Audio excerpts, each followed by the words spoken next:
Akkam jirtu hordoftoota keenya OBN sagalee uummata irratti sa'aatii kanarraa kaasee kan isin bira gahu sagantaa yeroo kaayyooti. Sagantaa yeroo kaayyootiin sigaa keessummaa yeroo kaayyoo qabadheetiin jira. Akkasumas qophiin keenya ni jira. Qophiin simboo keenya beeksisni ni jira. Sirboottan garagaraas isin affeerraas isin wajjiniin yeroo gaarii dabarsaadha kan isiniin jennu.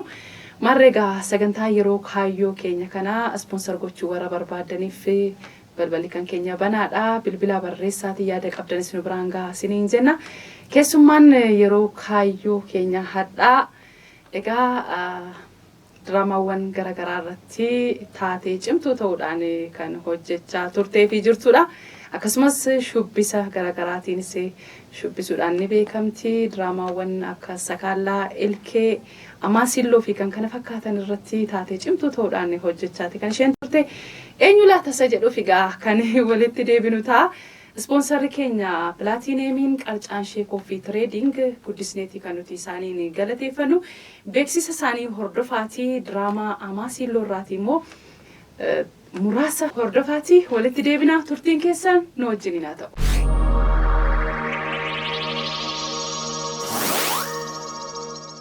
Saayitiiwwan 55 olitti buna oomishuun biyyoota alaa 20 olitti buna qulqulluu sadarkaasaa eeggate gabaa addunyaatiif kan ergu dhaabbanni daldala buna Qarcaanshee teeknooloojiiwwan haaraa akka biyyaatti yeroo jalqabaatiif galchuudhaan bunni bosona tokko malee oomishamuu akka danda'u dhugoomeera. Teeknooloojiiwwan garagaraa oomisha bunaa saffisiisuu danda'u gara biyya keenyaa galchuun adda dureedha. Carraa hojii namoota 25,000 oliif dhaabbii fi yeroodhaan uumeera. Sharafa alaa doolaara miliyoona 86 argamsiisuun sadarkaa tokkoffaa argateera. Dhaabbata aantummaa uummataatiin galateeffatameedha. Buna qulqulluu oomishnee gabaadhaaf haa dhiyeessinuun ergaa keenya. Buna qulqulluu gatii gaariidhaan dhaabbata daldala bunaa Qarcaanshee.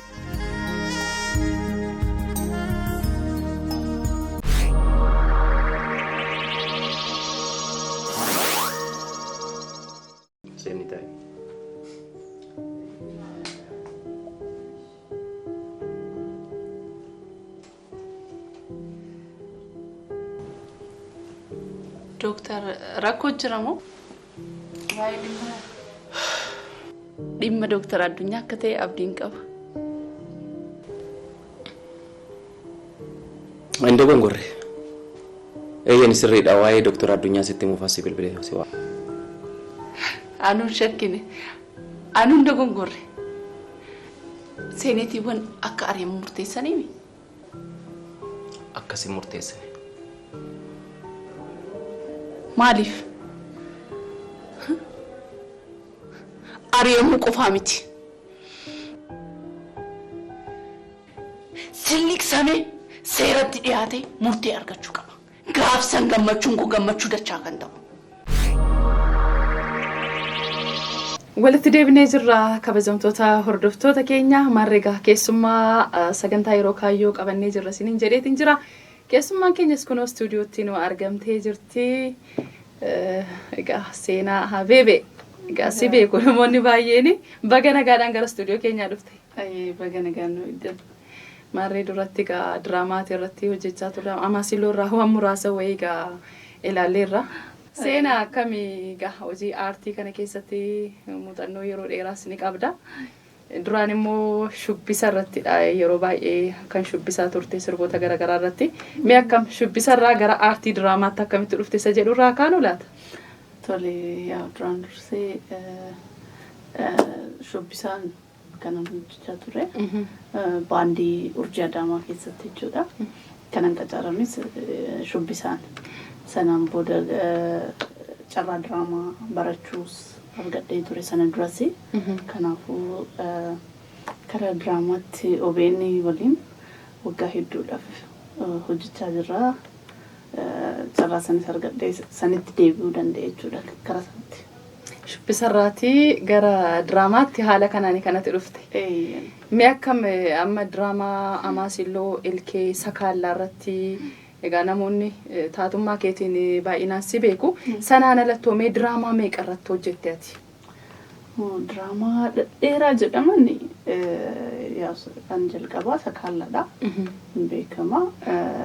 Sanaan boodas Ilkeenis jira. Amaasiiloon jira. Dambalii. TV OBS irratti jechuudha. Kan deemaa ture. Isarratti diraamaa Ooliyaad ture. Isarrattis diraamaa dhedheeraa jedhamu. San dura immoo diraamaa Kaayyoo jedhamu ture. 2002 jechuudha. Waggaa 11 dura.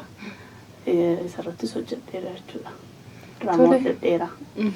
Diraamaa gaggabaabaa anis lakkoofsa isaan beeku. Yeroo baay'ee hojjedhee.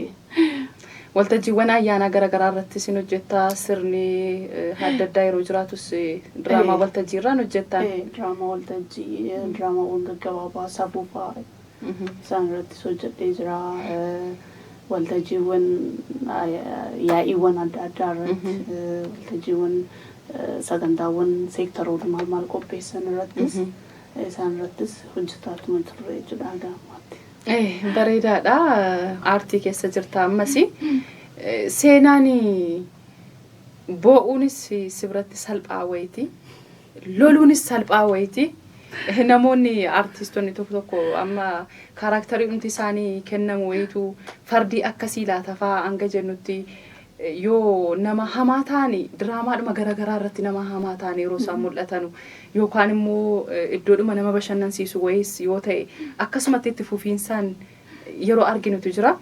Ati immoo yeroo waa loluu irrattis iddoo boo'ichaattis iddoo kolfaattis iddoo garaagaraatti taatee kanarratti ta'uu ni dandeessa taatee hojjechuu ni dandeessa.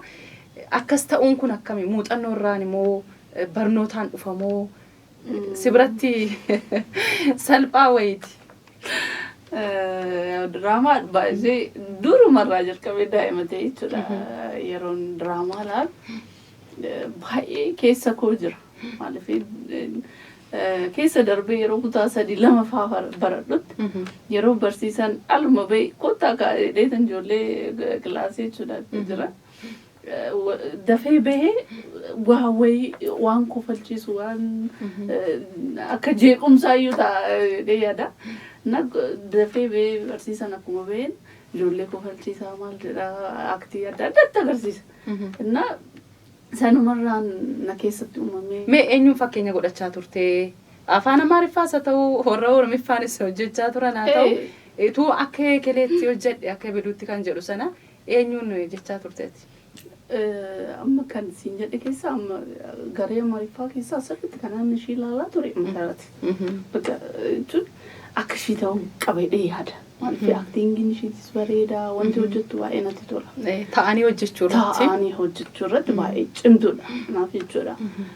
Inni biraa immoo garee Oromiffaa keessaa gareetota dhangaa keessatti amma fakkeenyaaf caaltuun faanis ni jiranii. Habaaboon jirti. Habaaboonis baay'ee ijoollee jajjabduu keessaa ishee tokko. Ammuyyeenis jirti. Nabeet Tolosaa. Abbee Yeshiyee maal kunniin hunda jechuudha.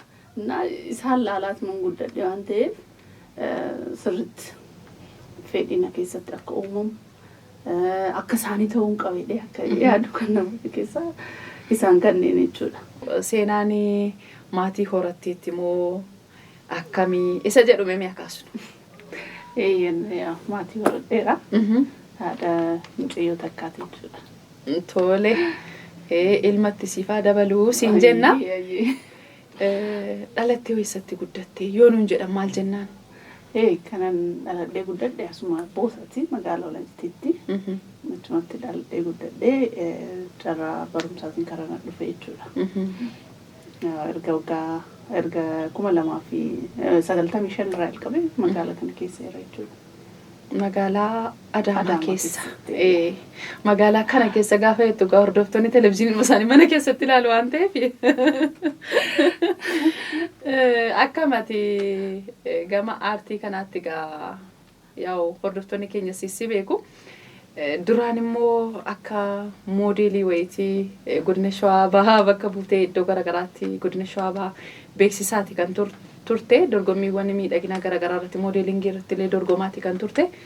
Mee akkamii sanatti fuftee moo addaan kutte? Isallee amma kiiloon keenyas isaatiin eeyyamu waan ta'eef addaan kunneerra. Waltajjiiwwan adda addaa irratti hojjedhee jira isaanis.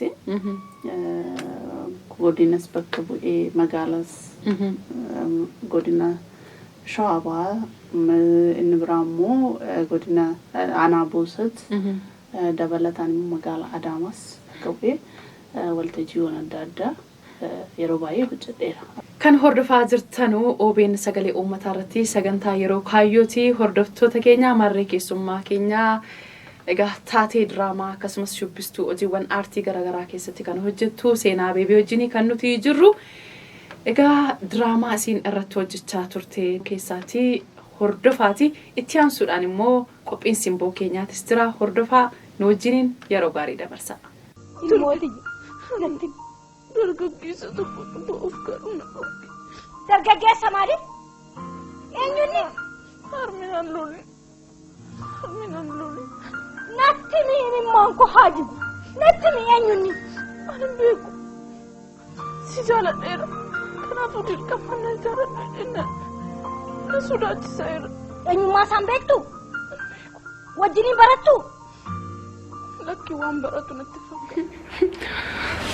Yaada kan goo qofaa fudhattu itti inni dirqisiisaa jiraatte kun hin ta'u. Miira kana walii galuu waan dandeenyu natti fakkaatu. Kanaaf osoo deemee wayya. Har'a jaalattes jibbites dubbista. Akkasii. Eeyya. Akkamitti dirqiidhaan akkana dubbisuu ni laata? Liiban. Na dubbisi. Na dhiisi. Na dubbisi. Na dubbisi.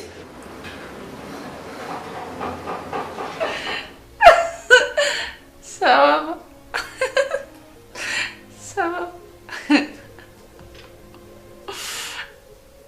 Addunyaan barattoota mooraa guutuu keessa maaliif akka ana filatee carraa koo dukkaneesseef deebii qabda. Deebii qabda.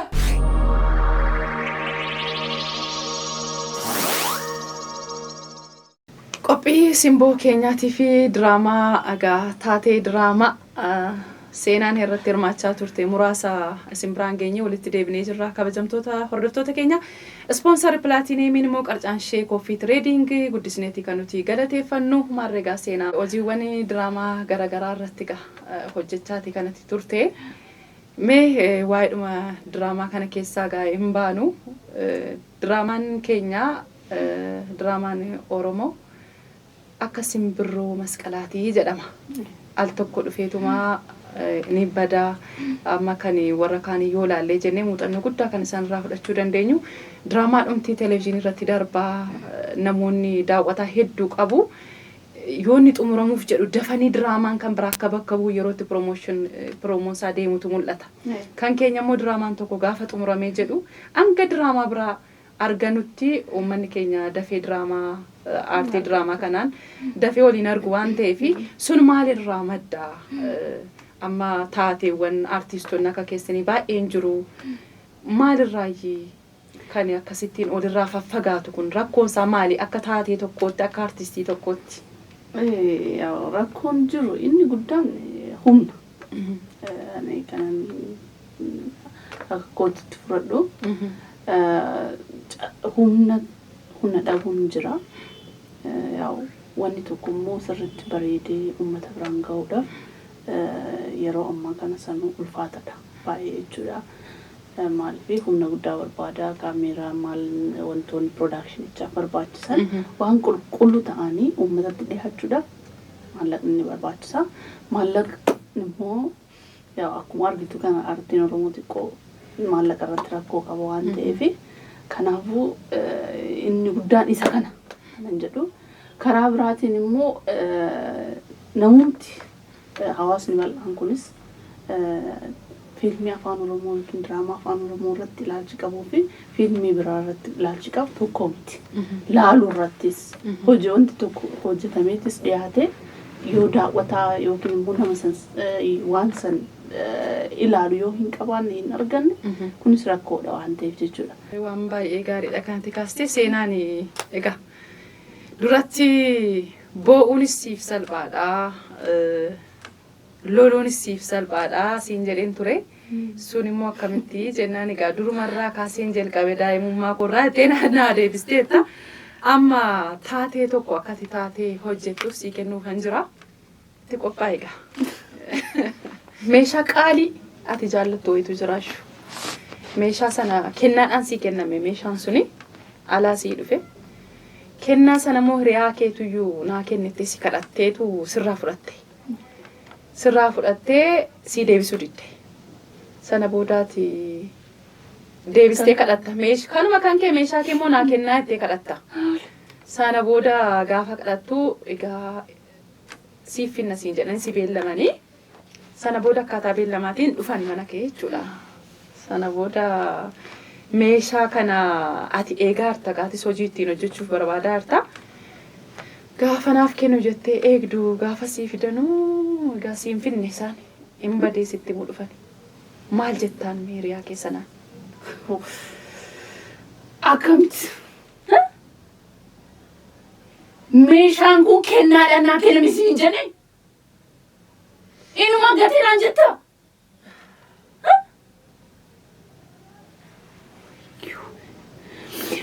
Bakka feete fiddeen itti kennite nan ilaalatu.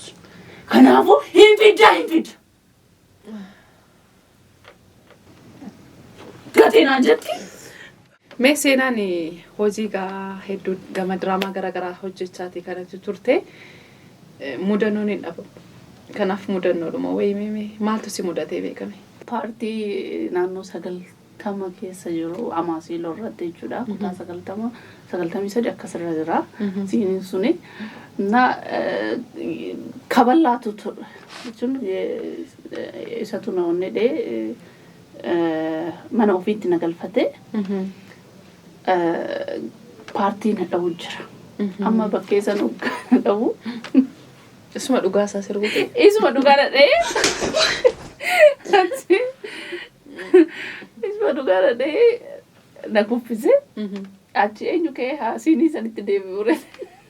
Mee amma hojiin ati hojjechaa jirtu gama diraamaatiin akkasumas immoo taatoo diraamaa taatee baandii urjii Adaamaa keessatti hojjechuun alattis artistoota keenya kaanii wajjinis diraamaa garaagaraatti hojjechaati kan jirtu. Sanaan alattu maal hojjechaa jirta?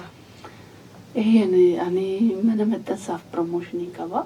Asuma magaalaa Adaamaa keessatti jechuudha. Naannoo humna ibsaatti. Inni biraa immoo yaa'u waltajjiiwwan nan gaggeessaa. Waltajjii naannoo jedhaa. Sagantaawwan baazaarii maal kan egzibishinii maal kanas yaa of duratti sirriitti bal'inaan itti deemuuf yaadaan jira. Baay'ee namatti tola. Egaa seenaan akkasitti waliin istuudiyoo keessa teenyee akkasumaanis egaa hordoftoota keenyaan keeritti hin jennuuni sirba nu affeerteetu sirba sana hordoftoonni keenya hordofaniiti. Nagaatti isaaniin jenna. Torbaniif immoo rabbittiin nu haa ga'u beellama qabannee baana jechuudha. Sirba nu affeeri. Sirba eenyu kanan baay'ee jaaladhu sirba artist Alii Birraa Dr.